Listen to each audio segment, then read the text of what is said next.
Para keluarga yang terkasih, Bapak, Ibu, dan anak-anak yang berbahagia, kita berjumpa lagi dan perjumpaan pada hari ini.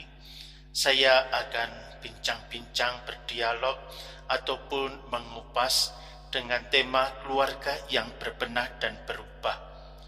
Tuhan Yesus, kemudi dan jangkar kita. Para keluarga yang terkasih, belum lama ini saya membaca sebuah artikel, dan artikel itu berjudul Bahagia Seperti Santo Yusuf. Ada 5 kata kunci. Berikut ini saya bacakan artikel pendek tersebut. Miracle. Allah selalu menemukan cara untuk menyelamatkan kita, asal kita menggunakan keberanian yang sama seperti tukang kayu dari Nazaret itu yang tahu bagaimana mengubah masalah menjadi peluang. Dalam situasi sulit, Yusuf menjadi mukjizat bagi keluarga kudus. Acceptance. Bila kita tidak berdamai dengan sejarah kita sendiri, kita bahkan tidak akan mampu melangkah lebih jauh karena kita akan selalu tetap tersandera oleh harapan kita sendiri dan kekecewaan yang ditimbulkannya. Yusuf menerima kehidupan, bukan memberontak. Co-kreator, pribadi yang bekerja, apapun pekerjaannya, bekerja sama dengan Allah sendiri, menjadi pencipta-pencipta kecil dunia di sekeliling kita. Sebagai tukang kayu, Yusuf mampu memaknai segala perkara hidupnya sebagai sebuah mosaik yang indah dan penuh makna. Love. Logika kasih adalah selalu logika kebebasan. Yusuf mengetahui bagaimana mengasihi dengan kebebasan luar biasa. Ia tidak pernah menempatkan dirinya sebagai pusat. Ia tahu bagaimana membuat dirinya bukan sebagai pusat. Ia menempatkan Maria dan Yesus sebagai pusat kehidupannya. Jika mau mengasihi, belajarlah bersikap rendah hati. Perseverance. Hendaknya kita tidak pernah berpikir bahwa percaya berarti menemukan solusi penghiburan yang mudah.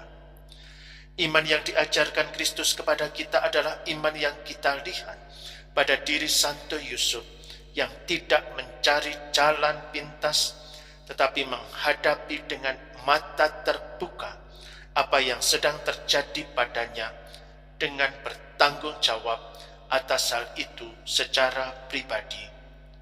Bertekunlah. Itulah artikel pendek, dan saya sebagai pribadi menyimpulkan atau meringkasnya demikian. Dalam situasi sulit, Santo Yusuf menjadi mukjizat bagi keluarga kudus. Santo Yusuf menerima kehidupan, bukan memberontak melainkan berdamai dengan sejarah kehidupan.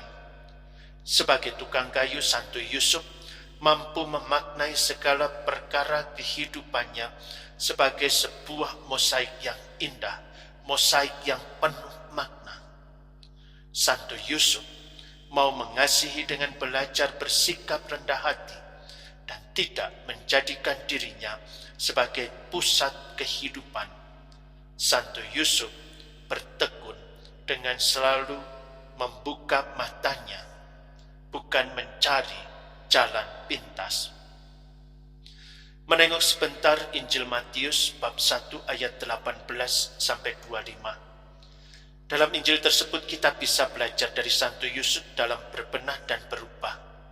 Salah satu ayat yang menampilkan pribadi yang tulus hati yang terbuka untuk berbenah dan berubah adalah pada ayat 24 yang berbunyi, sesudah bangun dari tidurnya, Yusuf berbuat seperti yang diperintahkan malaikat Tuhan itu kepadanya.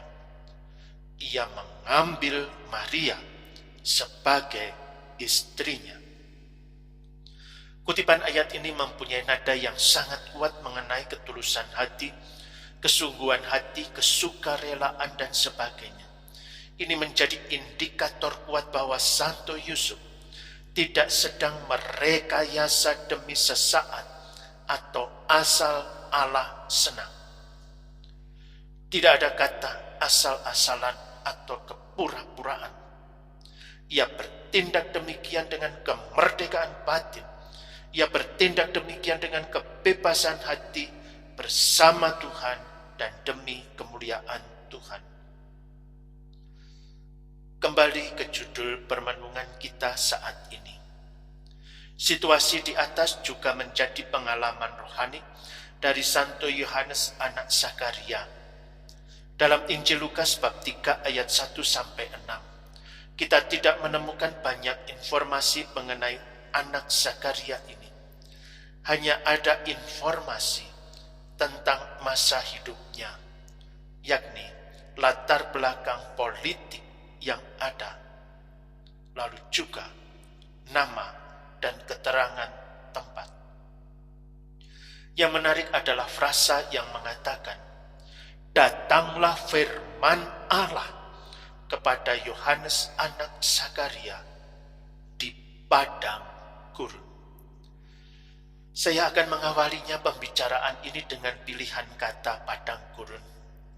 Padang gurun dapat diartikan batas terluar masyarakat dan sebagai pemukiman roh-roh jahat seperti Azazel. Dalam perspektif kitab Ulangan bab 8 ayat 11-18, padang gurun adalah tempat Tuhan banyak menunjukkan mukjizat-mukjizat yang sungguh sangat luar biasa. Roti mana, tiang awan dan tiang api, air yang keluar dari gunung batu yang keras, baju yang tidak rusak dan kaki yang tidak menjadi bengkak, meskipun berjalan 40 tahun. Kemenangan demi kemenangan atas peperangan, dan masih banyak lagi. Bagaimana dengan Yohanes anak Zakaria dalam kaitannya dengan padang gurun? Yohanes anak Zakaria tumbuh besar di padang gurun menjadi kuat baik dalam tubuh dan roh. Injil Lukas bab 1 ayat 80 mengatakan, adapun anak itu bertambah besar dan makin kuat rohnya, dan ia tinggal di padang gurun sampai kepada hari ia harus menampakkan diri kepada Israel.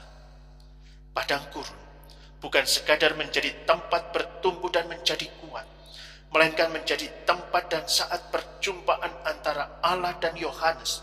Padang gurun menjadi tempat Allah memperdengarkan firman-Nya, dan Yohanes anak Zakaria mampu mendengarkan, menerima, dan akhirnya menggemakan firman Allah kepada sesamanya dengan lantang. Kuasa Tuhan hadir, bekerja, dan membuat segala sesuatunya mengalami hidup bertumbuh dalam roh Allah. Kita bisa belajar dari dua pribadi itu, yakni Santo Yusuf dan Santo Yohanes anak Zakaria, di dalam berbenah, di dalam berubah, di dalam bertumbuh berkembang. Santo Yohanes mengalami datanglah firman Tuhan. Santo Yusuf mengalami, Yusuf berbuat seperti yang diperintahkan malaikat Tuhan itu kepadanya. Kedua pribadi ini mempunyai pengalaman yang disebut volatility atau dinamika perubahan yang sangat cepat dalam berbagai hal. Uncertainty, sulitnya memprediksi isu dan peristiwa yang sedang terjadi dan dialami. Complexity, keadaan yang sangat kompleks karena banyaknya hal yang sangat sulit diselesaikan. Dan ambiguity, keadaan yang terasa mengambang dan kejelasannya masih dipertanyakan. Yang sungguh sangat luar biasa adalah mereka dimampukan oleh Tuhan dan oleh karena kasih karunia-Nya. Mereka memiliki yang disebut learning agility, yakni kesediaan dan kemampuan untuk belajar dari pengalaman dan menerapkan hasil-hasilnya untuk berkarya dengan baik, untuk hidup lebih baik pada kondisi yang baru. Etchinger, Lombardo, dan Capretta menjelaskan bahwa learning agility terbagi dalam 4 dimensi, yaitu 1. People agility. Seseorang mengetahui dirinya dengan baik, belajar dari pengalaman, saling membangun dengan orang lain, dan resilient dalam tekanan perubahan. Result agility. Seseorang yang mendapatkan hasil di bawah kondisi yang sulit, menginspirasi orang lain, dan membangun kepercayaan diri orang lain dengan kehadirannya. Mental agility. Orang yang berpikir tentang suatu masalah dari sudut pandang yang baru dan merasa nyaman dengan ambiguitas, kompleksitas, dan mampu menjelaskan pemikiran mereka kepada orang lain. Change agility. Orang yang ingin tahu, memiliki gairah atas ide-ide, dan terlibat dalam aktivitas peningkatan keterampilan. Inilah salah satu hal yang saya tawarkan bagi setiap keluarga yang sedang menghidupi saat berbenah, saat berubah, saat bertumbuh berkembang dalam kondisi real saat ini, yakni learning agility. Hal tersebut di atas akan menjadi semakin kaya apabila kita juga mengindahkan seruan Bapa Suci Paus Fransiskus di masa pandemi ini, yang salah satu seruan beliau adalah berbunyi demikian: kita tidak cukup diri tenggelam dalam kesendirian. Mari kita mengundang Yesus ke dalam perahu-perahu kehidupan kita. Mari kita pasrahkan ketakutan kita kepadanya, agar dia mengatasinya. Seperti para murid kita pun akan mengalami bahwa bersama dia di atas perahu, perahu takkan karam. Sebab inilah kekuatan Tuhan mengubah segala sesuatu yang menimpa kita, bahkan yang buruk, menjadi baik. Dia membawa ketenangan dalam badai kita, karena dengan Tuhan hidup kita tidak pernah mati. Ada 3 hal yang dapat kita dalami dari kata-kata Bapa Suci ini. Yang pertama adalah Tuhan Yesus kemudi dan jangkar kita. Di tengah ketakutan dan kecemasannya, manusia mengandalkan kekuatan dari luar dirinya. Maka ia perlu belajar bersikap rendah hati, bergantung pada Tuhan, mengundang Tuhan datang, dan membiarkan ia bertindak dengan kemerdekaannya. Badai kehidupan adalah kesempatan untuk membiarkan Tuhan, mengundang Tuhan, kembali menempatkan Tuhan dalam hidup kita untuk menjadi pengemudi yang handal dan menjadi jangkar labuh kita, agar segala yang tampaknya sudah karam menjadi tenang kembali. Di tengah badai, Tuhan menantang dan mengundang kita untuk membangkitkan dan menggerakkan solidaritas dan harapan yang mampu memberikan keteguhan, dukungan, dan makna di saat-saat ini. Ketika segala sesuatu tampak seperti karam, Tuhan bangun untuk membangkitkan dan menghidupkan kembali iman pasca kita. Kita memiliki jangkar. Di kayu salibnya kita disematkan. Kita memiliki kemudi. Di kayu salibnya kita telah ditebus. Kita memiliki harapan.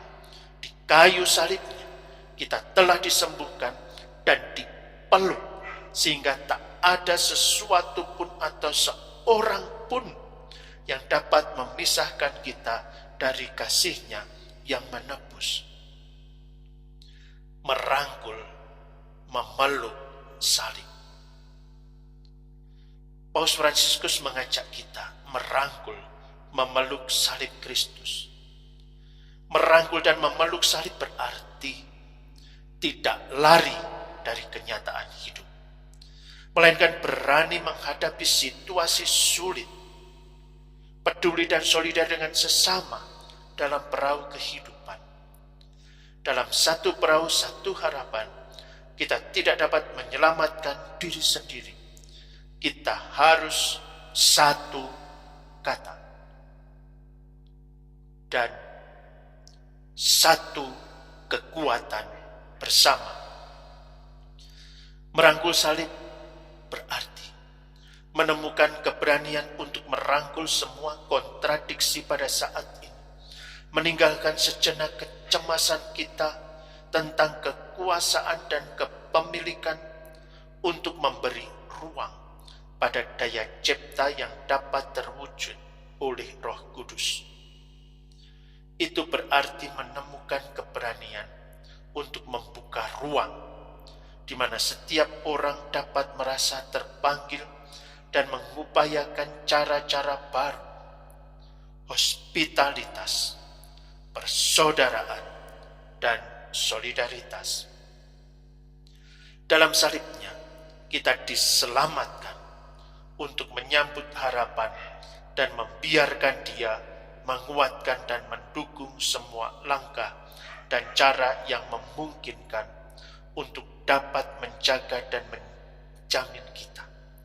Rangkullah Tuhan untuk merangkul harapan. Peluklah Tuhan untuk kita dapat memeluk harapan. Inilah kekuatan iman yang membebaskan kita dari rasa takut serta memberi harapan. Persaudaraan.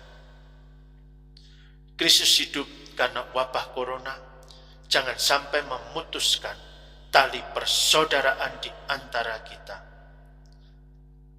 Itulah harta warisan yang tidak akan direbut oleh siapapun, oleh kekuatan dari manapun. Persaudaraan dalam ikatan darah, namun juga persaudaraan lintas batas, lintas kesukuan, agama, ras, dan juga kepercayaan. Kita merasa takut dan tersesat, seperti para murid dalam Injil. Kita terkejut karena badai yang tak terduga dan geram. Kita menyadari bahwa kita berada di perahu yang sama. Kita semua rapuh, bingung.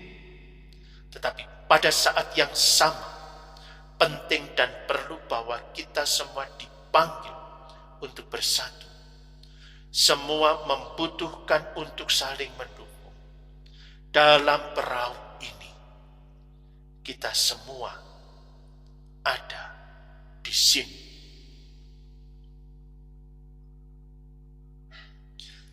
Dalam nama Bapa dan Putra dan Roh Kudus.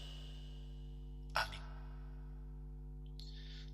Yesus, Maria, dan Yosef, di dalam diri kalian kami merenungkan keagungan cinta sejati.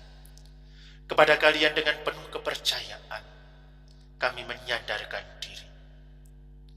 Keluarga Kudus Nazaret, buatlah keluarga kami juga, agar menjadi tempat persekutuan dan senakal doa, sekolah Injil yang otentik, dan gereja rumah tangga kecil.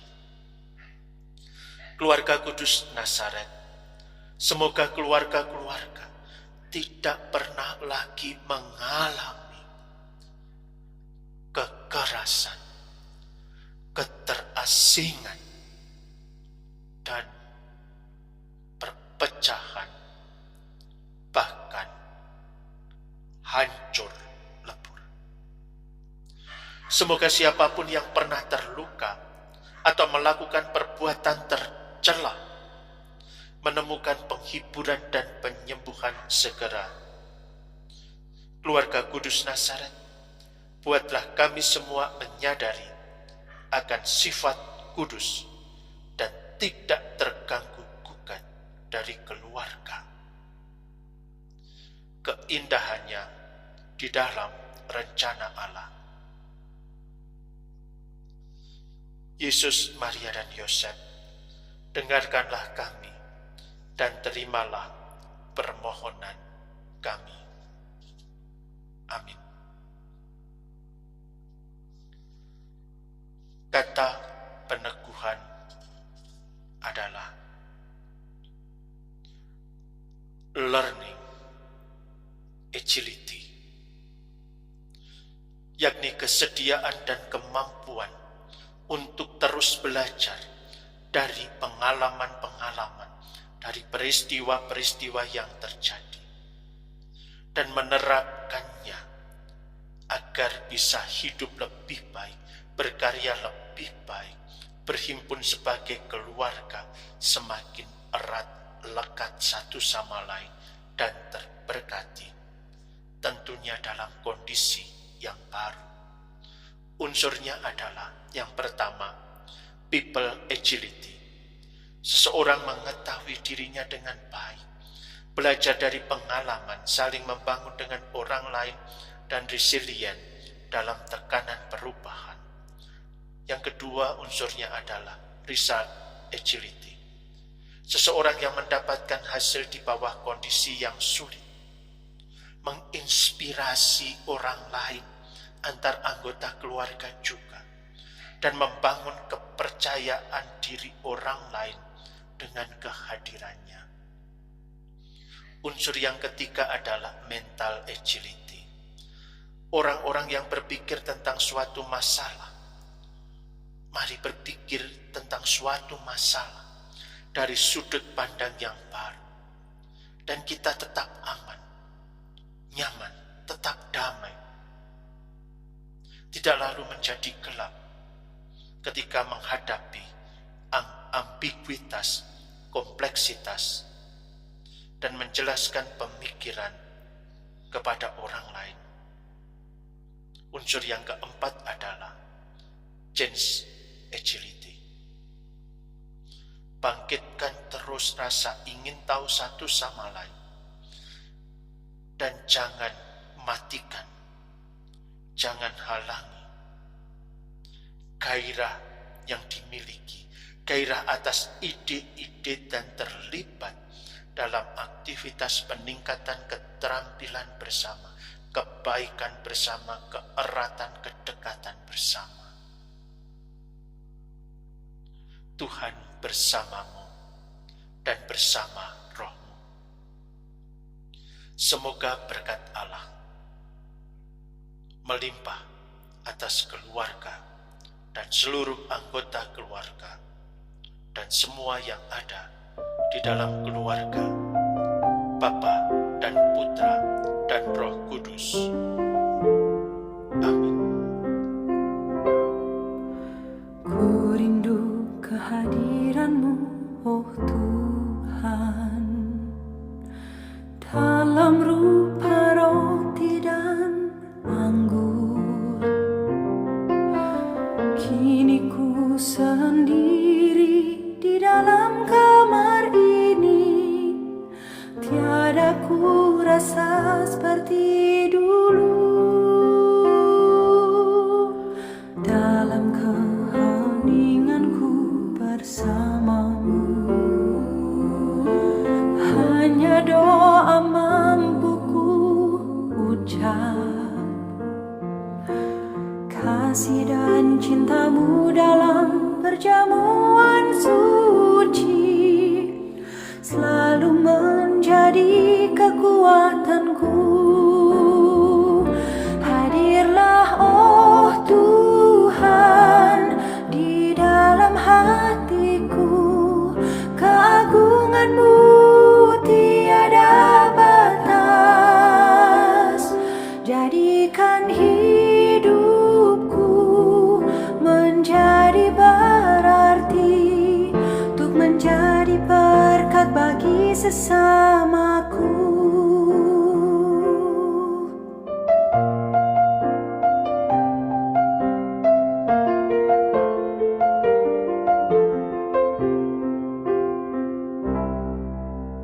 Dalam keheninganku bersamamu,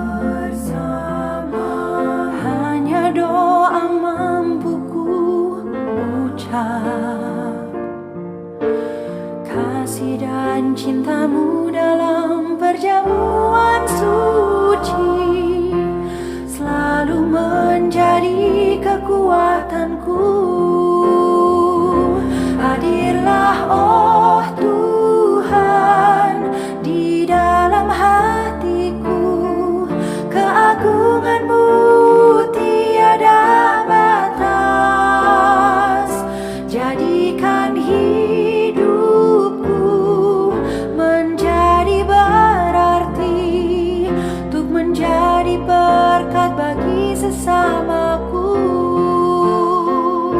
Hadirlah oh Tuhan di dalam hatiku, keagungan-Mu tiada batas. Jadikan hidupku menjadi berarti, untuk menjadi berkat bagi sesamaku, untuk menjadi berkat bagi sesamaku.